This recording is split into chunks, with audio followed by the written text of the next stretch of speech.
Hello guys! Welcome back to my channel. My name is Adelina. So guys, ang isi-share ng lola nyo ngayon ay tungkol kay Tricolor Portulaca. Kasi guys, marami pong nagtatanong kung bakit daw po nanlalagas ang dahon ni Tricolor Portulaca. So yan po ang isi-share ko sa inyo guys. So, ipakita ko muna sa inyo yung aking Tricolor Portulaca na nasa pot na maliit. So ito guys yung nakita na ninyo dati na nung itinanim ko. So maganda siya dahil mababa pa lang siya. So guys, kaya ito, nakita ninyo dyan guys na ang mga dahon niya nanlalagas. So kaya po nanlalagas ang dahon ng mga Tricolor Portulaca. Kasi guys, pag maliit yung pot niya at saka konti yung lupa, nanlalagas po sila. Kaya po itong Portulaca kong ito guys, ililipat ko to sa malaking pot. So ayan, nakita nyo na marami dati itong mga dahon na magaganda. So nalalagas na po yung iba niyan. At andito yung isa guys. So ito, nakita nyo nakukunti na yung dahon niya. Ayan o.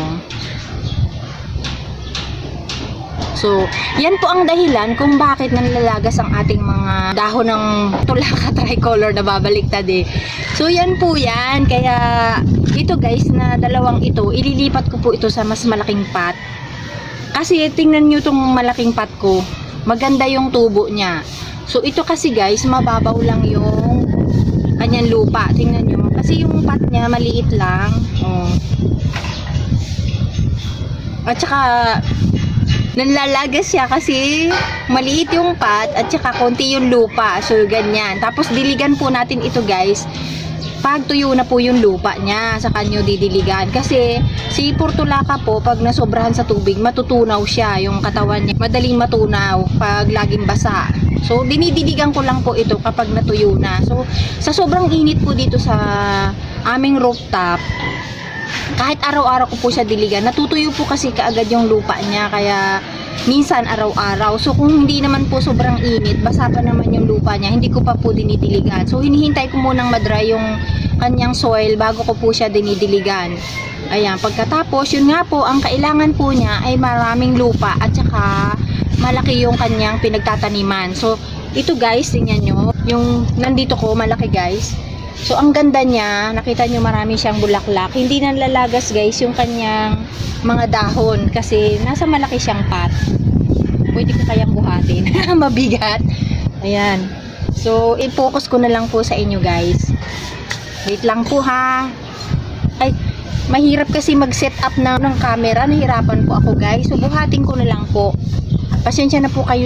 Nandito yung aking mga bulaklak guys. Yung aking cactus. So yan, itatagilid ko na lang po para makita nyo. Mabigat kasi to guys. O yan, nakita nyo. Ayan o. So malaking malaki siya. Yan, kaya kong yakapin guys. So eksakto lang sa pagyakap ko. Ito nakikita nyo dyan, na wala pong nanlalaga sa kanyang balayo. Sa kanyang ano guys, sa kanyang mga dahon. Ayan o, ang ganda diba? Ito guys, yung galing sa Benguet, wala na pong dahon yan kasi nabulok na po dahil sa matagal ang biyahe. So ngayon guys, tingnan nyo, napakaganda na niya. At saka yung kulay ng kanyang mga dahon sa gitna guys, iba na po. Ayan, makikita po ninyo dyan. Ayan o.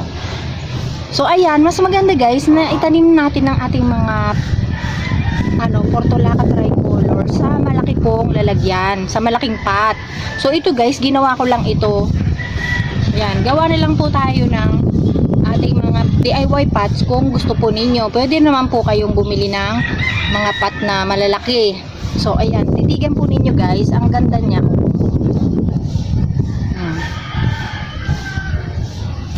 So pag malaki po kasi ang pot, mas maganda siya kasi yun, gumaganon siya. Yan. Dadagdagan ko pa nga po ito ng lupa. Pupunuin ko. Kasi mas gusto niya yung maraming lupa guys. Kaysa sa dun sa kukunti. Yun po pala, kaya po nanlalagas sila. Dahil po doon sa kukunti yung lupa. At maliit yung yung pot. So meron din po namang nanlalagas. Natural lang po siguro sa kanya yung naglalagas yung ibang dahon. Parang katulad po sa ibang succulent na natural po na naglalagas ang kanilang mga dahon guys sa ilalim.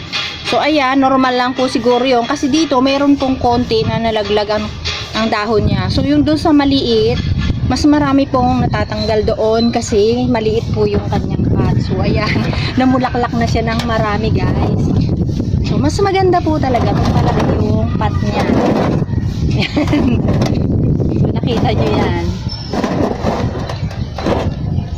Ayan, ganyan po ang gawin natin guys sa ating mga Portulaca tricolor. Tanim natin sa malaking lalagyan na maraming lupa para hindi po naglalagas.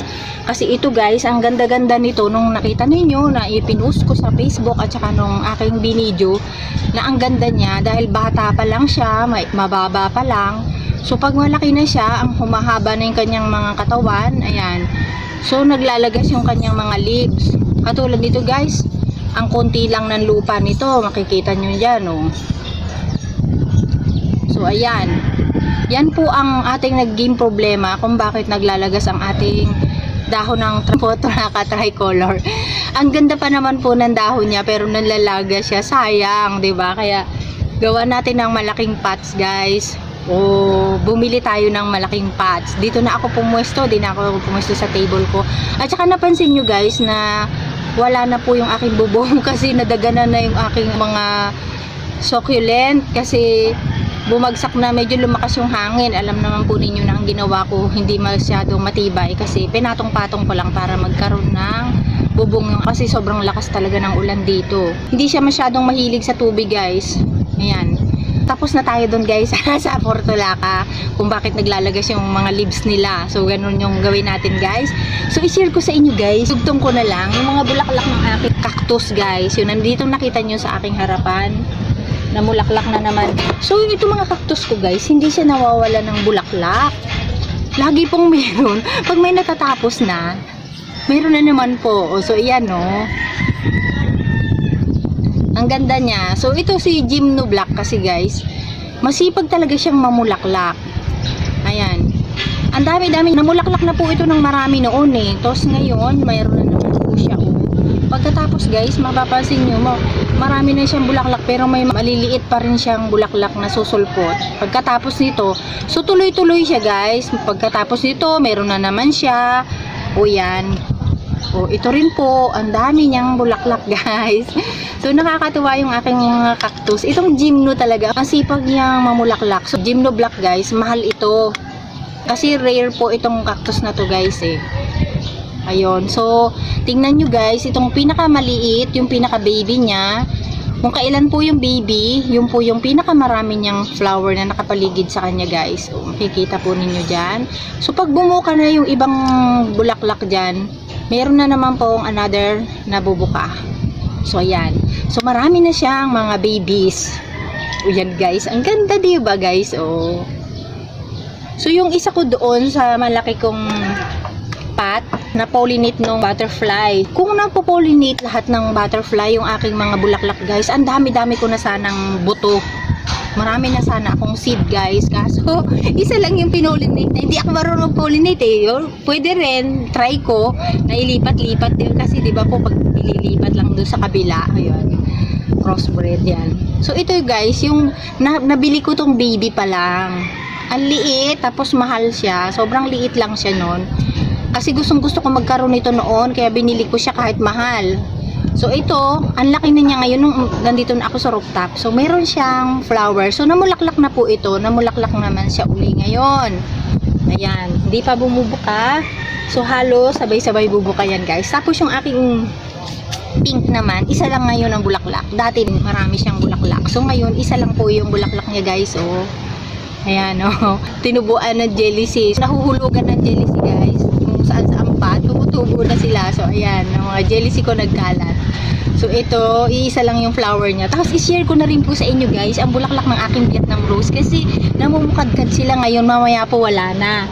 So gusto ko rin pong i-share sa inyo guys. Wait lang po at i-post natin yung video. Yan lang po ang alam ko guys, mag-post ng video. Wala nang ibang alam. Wait lang ha, saan ba yung ipopost? Ano? Dito. Wait lang po. Sa ito lang po yung konti, dalawa lang siya dito guys. So doon marami ako doon mga Vietnam rose, papakita ko rin po sa inyo. Yan guys, ito yung iba. Yung kulay red kong Vietnam rose. Ayan, ang dami na niyang bulaklak guys. So, yan. Kasi mamaya guys, wala na siya eh. Hindi na siya bubuka. Matitiklop na po yung kanyang mga bulaklak guys. Ayan. Araw-araw din po ito, hindi nawawala ng bulaklak guys eh. Ang sipag din nilang mamulaklak. Kaya nagko-collect po ako ng Vietnam rose. Ang wala na lang sa akin kulay yellow. Kasi 4 na kulay na po yung meron ko. So ayan yung mga bago kong tanim na jealousy guys. So ito rin yung Vietnam rose na binibenta. Ayan. So ito pa, may mga bulaklak na guys yung iba. So ito po yung ginawa ko guys na ano. Dito nagsama-sama sila. Ayan. Iba-iba ang kulay. Pinaghalo-halo ko guys yung bulaklak ng Vietnam rose. Ayan. Tapos ito naman, may marami din po siyang bulaklak ngayon guys. Oh. Ayan. So, yan na lang po muna guys ang ipapakita ko sa inyo. Ay, meron pa pala dito sa kabila guys. Meron din akong ginawa dito. So, konti lang yung flower niya guys. Ayan o. So, kaya guys, masyado akong busy kasi ang dami kong ginagawa dito sa aking garden guys. O, yan.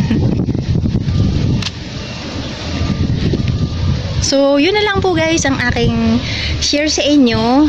Maraming pong salamat sa inyong panonood guys. At sa hindi pa po nakaka-subscribe, subscribe na po kayo at huwag po ninyong kalimutang pindutin ang bell button para po ma-notify po kayo kapag may bago akong video. Share din po ninyo at i-like. Bye bye! God bless you all!